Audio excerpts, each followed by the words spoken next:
CISF तरफ निजुक्ति बाहरी जो कि पोस्ट रही 1161 पोस्ट रही एवं यार आवेदन समय हो 5-3-2025 रु 3-4-2025 पर्यंत यार आवेदन टाइम रही।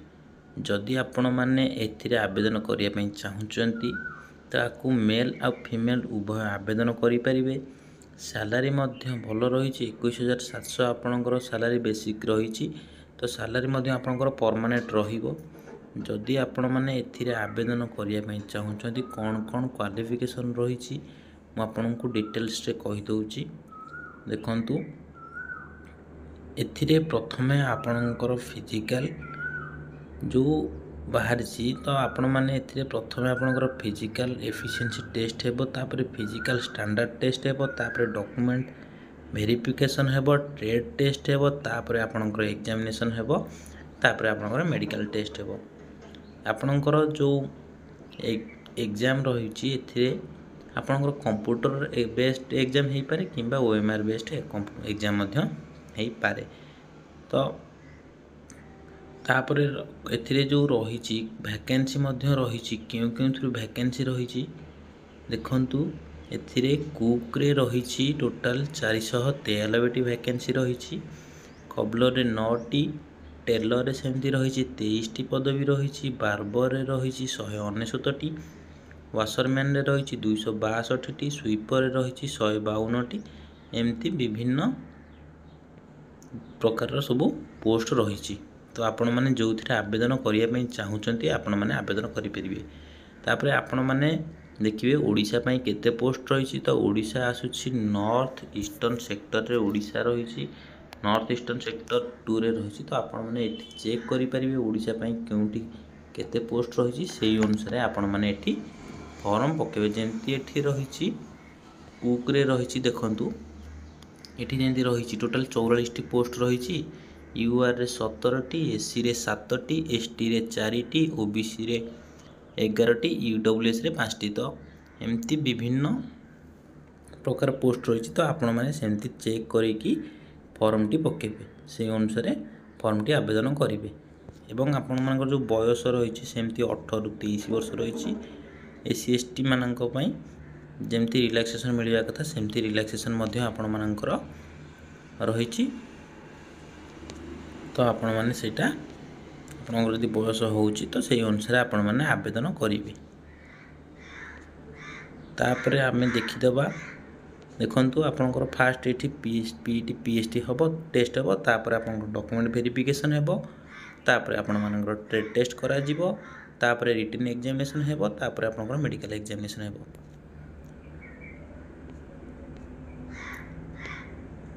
तापर देखिदेबा देखंतु एथिरे एजुकेशनल क्वालिफिकेशन कौन रही। एजुकेशनल क्वालिफिकेशन रही मैट्रिक पास रही, केवल मैट्रिक पास रही। एवं जदि आपण माने मैट्रिक पास करिसंती तो आपण माने एथिरे आवेदन करि परिबे। एथिरे कोनोसी एक्सपीरियंस सर्टिफिकेट मागी नाही। तो आपण माने एथिरे आराम से आवेदन करि परिबे, किछि टेंशन नाही। तो देखिकी आपण माने जोटी चेक करके पकेबे केउटी केते वैकेंसी अछि, ओडिशा पई केते अछि, सेही अनुसार आपण माने चेक करके पकेबे।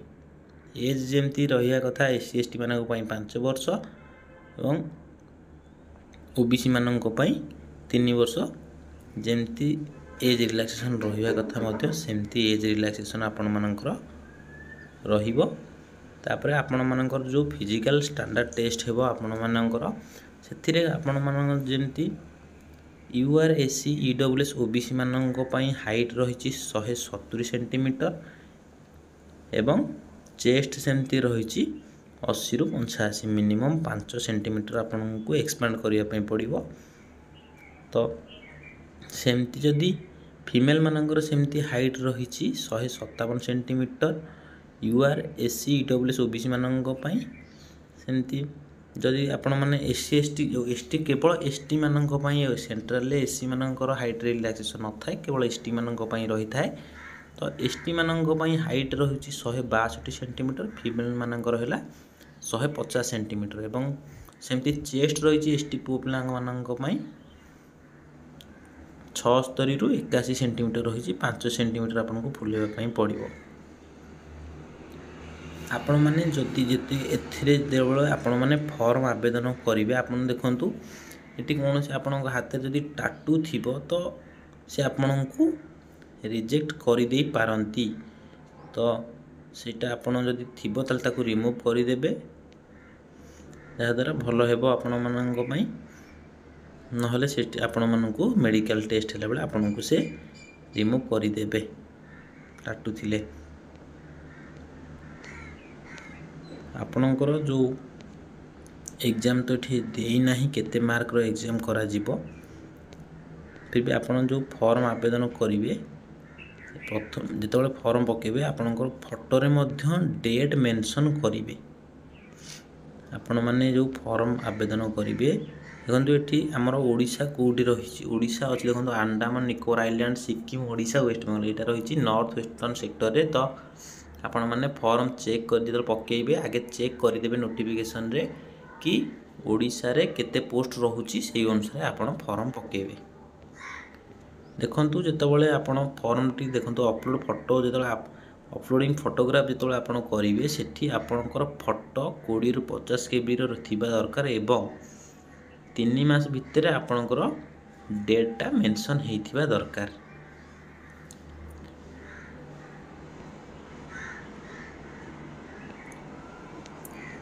फोटो सिग्नेचर अपलोड करा जिवो एथिरे एवं आपणकर बाकी जो डॉक्यूमेंट सब आपण माने एथिरे अपलोड करेंगे। एवं जदि आपण यार लास्ट डेट मध्य रही 3/4/2025 पर्यंत रही जदि आपण माने एथिरे आवेदन करिया पई चाहुचंती आदिरे प्रथमे फिजिकल रही एवं फिजिकल जो आपणकर करा जिवो फिजिकल केवल 1600 मीटर रनिंग रही बाकी आउ किछि नाही 1600 मीटर रनिंग रही आपण मानंग मेल मानंग पई रही 1600 मीटर रनिंग जोटा कि रही 6.5 मिनिट रे एवं फीमेल मानंग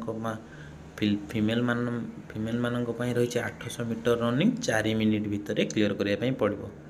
फिजिकल मध्यम बहुत कष्ट नाही फिजिकल सहज रही जदि आपण माने एथिरे आवेदन करिया पई चाहुचंती एथिरे आवेदन करि परिबे। फिजिकल मध्यम बहुत सहज रही आपण माने जदि आपण एथिरे चाहुचंती जॉब करिया पई सीआईएसएफ रे जदि जो माने चाहती सीआईएसएफ रे जॉब करिया पई तो सीआईएसएफ एथिरे आपण माने आवेदन करि परिबे। जदि आउ किछि भाई आपण मानकर जदि किछि आउ किछि बुझिबार थाए तो मते कमेंट माध्यम रे जणांतु मु जहा द्वारा आपण मानकर डाउट मध्य क्लियर कर देबी। देखंतु जो आपनकर ट्रेड टेस्ट मध्य करा जिवो एथिरे ट्रेड रे देखो तो आपण जदि कुक रे अप्लाई करिसेंती तो आपण मानकू रुटी चपाती राइस ये सब जिनस बनवाई पई पड़िबो वेजिटेबल दाल सांबर इडली एमती मीट फिश एग हो कि खीर हो खीरी ये सब जिनस आपको बनवाई पई पड़िबो। जदि आपण माने बूट मेकर की कोबलर रे जदि देई थांची मोची रे दियंती तो जोता पॉलिश करिया पई पड़िबो कि सेठी टूल को हैंडलिंग करिया पई पड़िबो ये सब जिनस आपको सेठी करिया पई पड़िबो। जदि बार्बर रे देइथेबे handling tools hair cutting shaving ये सब आपको आसुथिबार अछि तो से ट्रेड रे आपको ये सब टेस्ट करेंगे। वाशरमैन होते जदि वाशरमैन जदि देइथिबे तो वाशिंग क्लथेस की खाकी कॉटन यूनिफॉर्म को आयरन करिवार अछि नले उलेन टेरी कॉटन को मध्य आयरन करिवार अछि। ये सब ट्रेड आपको सेठी टेस्ट करा जिवो ट्रेड पास कला परे आपको तापरे आपणकर मेडिकल एग्जामिनेशन करा जिवो एवं जो मेडिकल एग्जामिनेशन आपणकर करा जिवो 2 टाइम्स पिला को से मेडिकल एग्जामिनेशन मेडिकल कहूँ आपणकर जो रिटन एग्जामिनेशन करा जिवो आपणकर 2 टाइम पिला को 2 गुण पिला से रिटन एग्जामिनेशन पई डाकिबो एवं सेथिरे आपण माननको 2 गुण पिला भितर ही आपण मानकर से जो 2 गुण पिला भितरु आपण माने एग्जाम देके तापरे जो माने भलो मार्क रखिबे से माने ही चाकरी पाइबे। एवं पास मार्क देखंतु रही 35% यूआर ईडब्ल्यूएस एक्स सर्विसमैन मानक पई एससी एसटी ओबीसी मानक पई 33% रही। तो जदि आपण माने आवेदन करिया पई चाहुछंती तो सीआईएसएफ रो ऑफिशियल वेबसाइट रे जाई कि आपण माने एथिरे आवेदन करि परिबे।